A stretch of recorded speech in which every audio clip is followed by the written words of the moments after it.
السلام عليكم واهلا بيكم مع درس جديد من دروس الصف الاول اعدادي. درسنا النهارده بنتكلم على الكونجرنت اوف تراينجل. ده يعتبر اهم درس من دروس منهج الترم الاول، هو والدرس اللي جاي اللي هو الباراليزم. نفهم مع بعض الكونجرنت اوف تراينجل. كنا عشان نقدر نقول ان two polygon are congruent لازم يكون السايد of the first polygon congruent to the corresponding of the second polygon، ولازم يكون الانجل of the first one congruent to the corresponding of the second. يعني لازم الاليمنتس كلها اللي موجوده في الفيرست بوليجون congruent to the corresponding of the second polygon. طيب انا عندي هنا في تراينجل الموضوع مختلف. عندي 4 cases لازم اكون عارفها. امتى نقدر نقول ان 2 triangle are congruent؟ اول كيس عندنا بتقول ان 2 side and included angle. يعني ايه؟ يعني نقدر نقول ان 2 triangle are congruent if 2 side and 1 included angle of the first triangle congruent to the corresponding of the second one. طيب نقدر نسمي الكيس دي نختصرها مع بعض side angle side. يبقى انا عندي 2 side and 1 angle between them. لازم الانجل تكون في النص ما بينهم. تاني حالة عندنا بيقول لنا 2 angle and 1 side. يبقى انا عندي هنا عاوز 2 angles و 1 side between them. لازم يكون السايد between them. تالت كيس عندنا بيقول لنا 3 sides. لو انا عندي هنا 3 sides of the first triangle congruent to the corresponding of the second triangle then the two triangle are congruent. اخر حاجة انا بتكلم على right angle triangle.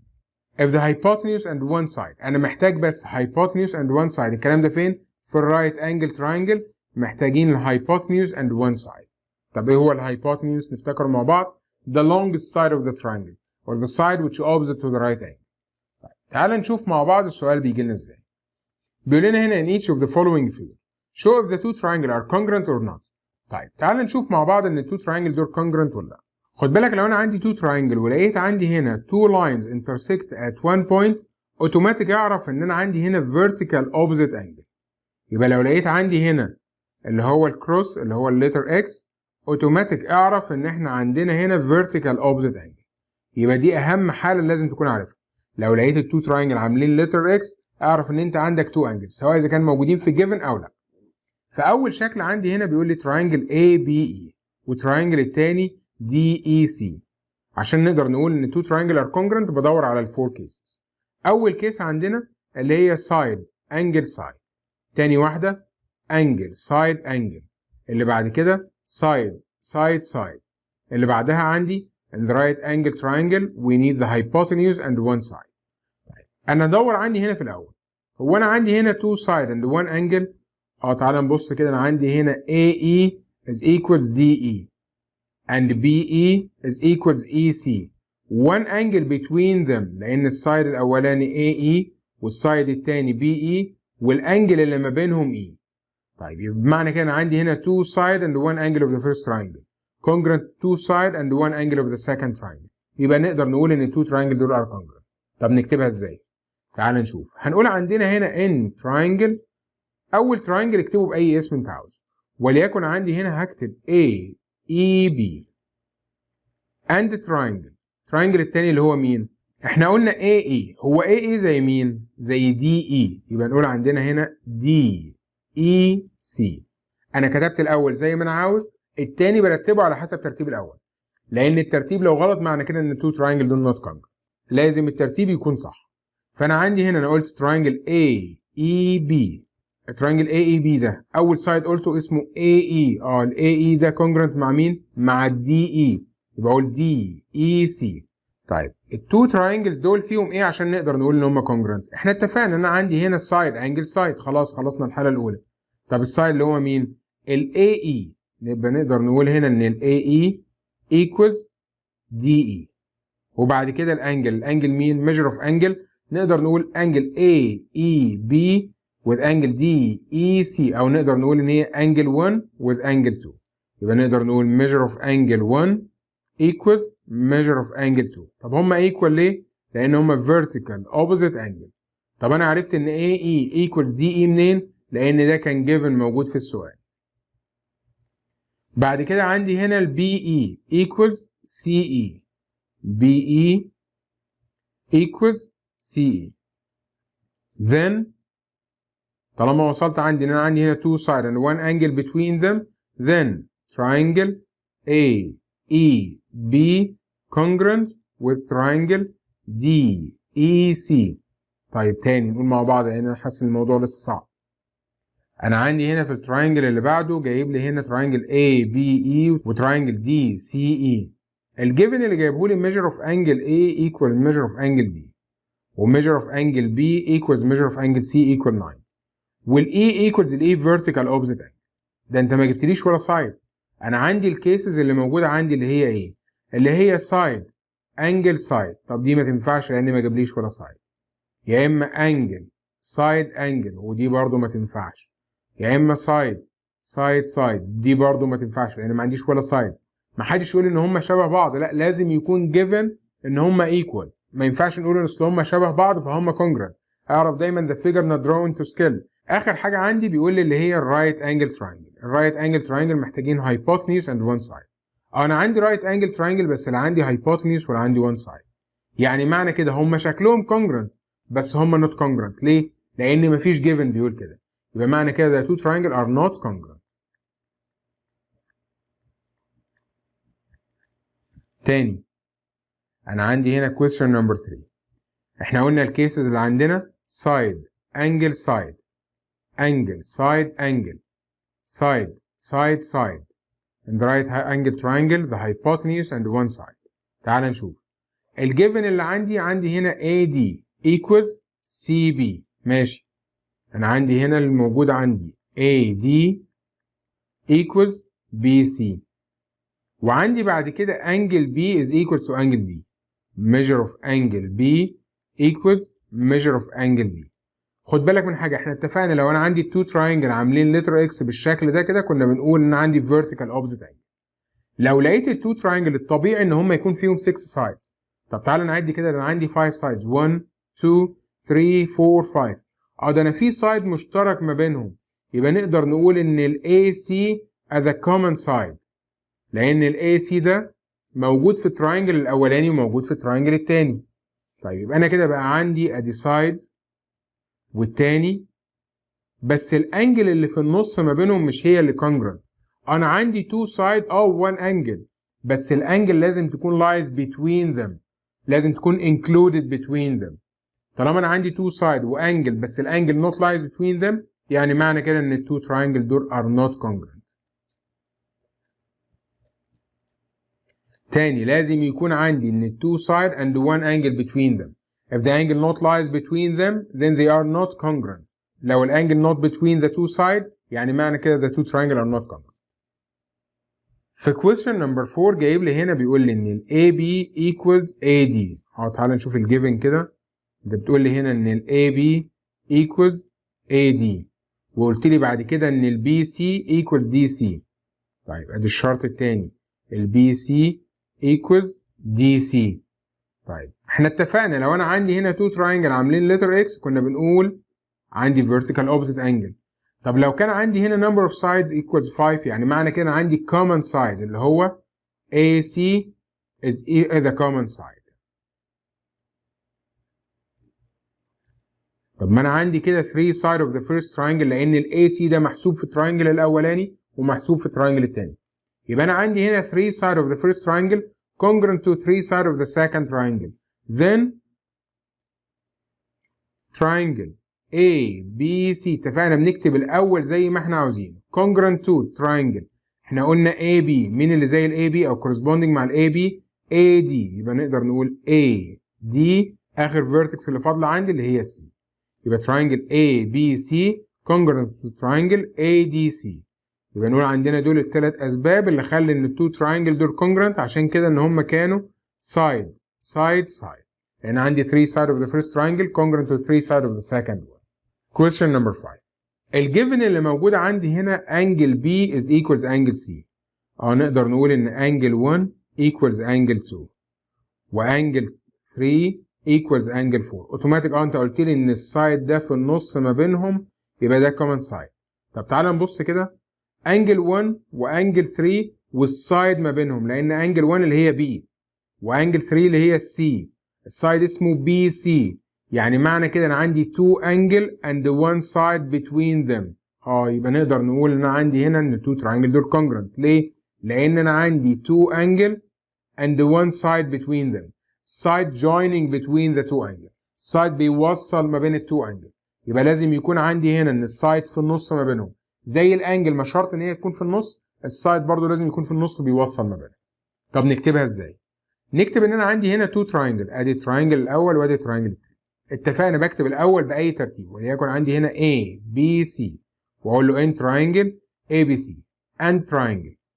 احنا قلنا هنا ال AB مين اللي زيه؟ احنا زيه هنا هو DC، يبقى نقدر نقول DCB. طيب تعال نشوف بقى عندنا ايه الجيفن اللي موجود عندي اللي يخليهم congruent. measure of angle 1 equals measure of angle 2. عرفنا الكلام ده منين؟ لانه كان given. وبعد كده قلنا عندنا هنا measure of angle 3 equals measure of angle 4، برضو عرفنا لانه كان given. وبعد كده قلنا عندنا هنا ان في سايد اسمه BC as a common side. طالما انا عندي هنا two angle and one side between them, then triangle ABC congruent with triangle DCB. تاني نقول مع بعض question number 6. انا عندي هنا ال AB equals DE. ماشي، اول given عندي بتقول لي ان ال AB equals DE. وبعد كده قلت لي ان ال AC equals DF. وبعد كده قلت لي measure of angle A equals measure of angle E. تعال نشوف مع بعض كده الكلام ده ينفع ولا ما ينفعش. تعال نبص عندي هنا التراينجل الاولاني two side and one angle between them، ده ينفع. طب انا عندي في التراينجل التاني هنا two side بس الانجل not lies between them. طب ينفع الكلام ده؟ لا ما ينفعش، نقدر نقول no not congruent. ده انت قلت لي ان في two side and one angle between them of the first triangle. ما احنا اتفقنا لازم يكون corresponding of the second triangle. لازم الشرط الاول في الفيرست تراينجل لازم يكون زيه في السكند تراينجل. two side and one angle between them of the first triangle and two side and one angle between them of the second triangle. ده الشرط الاساسي عشان نقدر نقول ان التو تراينجل دول ارقام. نشوف فكره ثانيه في درس النهارده. في السؤال اللي قدامنا بيقول لنا in the opposite figure AB intersects CD at the point M. احنا اتفقنا if two lines intersect at one point then each two vertical opposite angle are equal in measure. يبقى تعالى نطلع ال two lines اللي عملوا intersection AB intersect CD at the point M. يعني معنى كده انا عندي vertical opposite angles. يبقى معنى كده ان انا عندي هنا measure of angle AMC equals measure of angle BMD vertical opposite angle. يبقى قبل ما اكمل حل السؤال تعال نحل مع بعض. هقول له هنا ان measure of angle AMC equals measure of angle BMD equals 80 degrees. عرفنا الكلام ده منين؟ لان عندي vertical opposite angle. يبقى انا هكتب هنا ان الانجل دي equals 80 degrees. طيب تعال نكمل. بعد كده بيقول لي M is the midpoint of AB. الام اللي عندي هنا is midpoint of AB. معنى كلمة midpoint divided the line segment into equal parts. يعني معنى كده ان انا عندي هنا ان ال MA equals MB. يبقى نقدر نقول عندي ان ال MA equals MB. انا عندي هنا ان ال MA ده equals MB. طيب بعد كده بتقول لي هنا ان measure of angle A equals measure of angle B. طب ما لو خدت بالك هتلاقي عندك two angle and one side وهنا two angles and one side. يعني نقدر نقول ان two triangle دول are congruent. الشرط الثالث measure of angle A equals measure of angle B. طب ما دول الثلاث شروط دول يدونا ان two triangle are congruent. مين two triangles اللي are congruent؟ AMC. يبقى نقول then triangle AMC congruent with triangle BMD. لو مشينا مع الجيفن واحدة واحدة هنقدر نكتب البروف بكل سهولة، بس نحاول ان احنا نحل بيه بحيث ان يكون الموضوع سهل بالنسبة لنا في الترم التاني. فاحنا وصلنا دلوقتي ان two triangle دول are congruent. بعد كده بيقول لي هنا ان measure of angle A equals measure of angle B, measure of angle D equals 60, measure of angle DMB equals 80, find measure of angle C. اللي مطلوب مني هنا measure of angle C. طب ما هنا من الكونجرنت احنا نقدر نقول ان measure of angle C equals measure of angle D. يعني معنى كده then measure of angle C equals measure of angle D equals 60 degrees. يبقى من غير ما نعرف ايه اللي كان مطلوب انا مشيت مع الجيفن واحده واحده وصلت للريكوايرد، وصلت للي هو عاوزه لو انا مشيت مع الجيفن كده بالترتيب. نفهم معنى كل كلمه في الجيفن نقدر نحل السؤال عندنا. في السؤال اللي موجود قدامنا بيقول لنا in the opposite figure BA equals BC BA equals BC. انا خد بالك هنا انا عندي البي دي انا عندي تو تراينجل وكان السايد ده مشترك ما بينهم، يعني نقدر نقول ان البي دي is a common side. طب الجيفن اللي عندي بيقول لي BA equals BC AD equals CD وكان عندي هنا BD as a common side. يعني معنى كده ان التو تراينجل دول are congruent. طيب تعالى نكتب الكلام ده. هنقول عندنا هنا ان ال BA equals BC.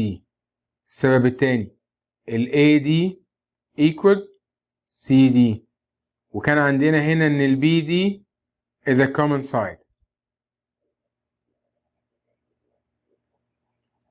يعني نقدر نقول دلوقتي then triangle ABD is congruent to triangle. احنا قلنا ABD ال AB زي ال CB يبقى congruent to triangle CBD. احنا قلنا ان هما congruent لان انا عندي هنا 3 side of the first triangle congruent to the corresponding of the second one. ال AB مع ال CB AD مع ال CD BD at the common side.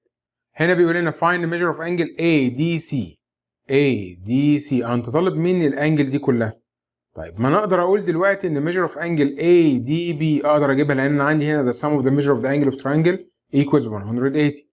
يبقى نقول عندنا هنا measure of angle ADB هتبقى equals 180 minus 80 plus 40 degrees which equals 60 degrees. الانجل دي لوحدها كده equals 60 degrees.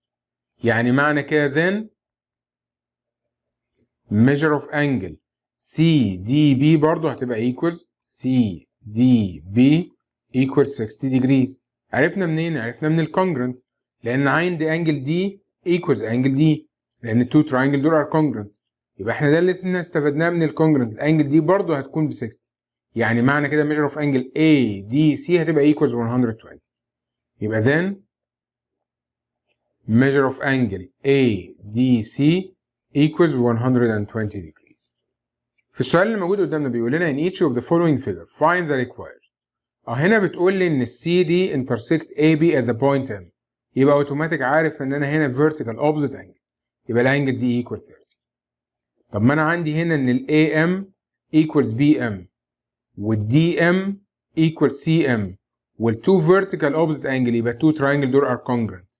يبقى نقدر نقول عندي هنا ان التراينجل AMD congruent with triangle AMD. انا قلت AM يبقى التراينجل التاني اسمه BMC BMC. ليه كانوا congruent؟ لان انا عندي 3 اسباب اللي هما ال AM كان equals BM وال DM equals CM و measure of angle وليكن دي عندي angle number 1 وهنا دي كده angle number 2. measure of angle 1 equals measure of angle 2 equal 30 degrees لان هما vertical opposite angle. طب لما يكونوا كده معنى كده ان two triangle دول are congruent. طيب تعال نشوف هو طالب ايه. طالب مني measure of angle D. طب ما انا عندي هنا من ال congruent measure of angle D equals measure of angle C. يبقى انا لو جبت السي اقدر اقول ان هي دي. يعني معنى كده لو انا عاوز اجيب السي هقول له هنا measure of angle C equals 180 minus 125 plus 30. By using calculator then the answer will be equals to 25 degrees. measure of angle C equals 25 يعني معنى كده measure of angle D برضه هتبقى equals 25 degrees. يبقى الموضوع بكل بساطة استخدمت الكونجرنت عشان نقدر نحل السؤال. تاني في الشكل اللي موجود قدامنا من غير ما ابص كده ده انا عندي هنا AC at the common side وعندي هنا ال AD equals AB CB equals CD. يبقى انا عندي هنا side وطالب مني measure of angle D and measure of angle BAC. يبقى انا هنا D required. طب ما انا عارف ان ال D هتبقى equals ال B.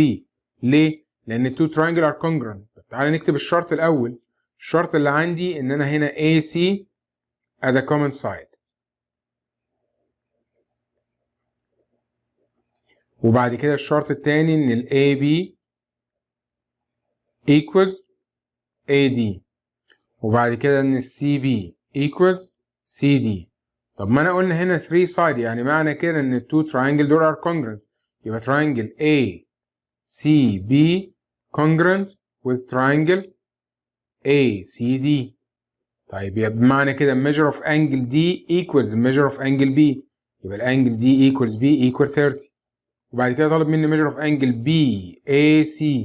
انت قلت لي ان الانجل دي كلها على بعضها ب 80 والاتنين دول equal، يعني معنى كده ان كل واحدة منهم equals 40 degrees، يعني measure of angle BAC equals 40 degrees.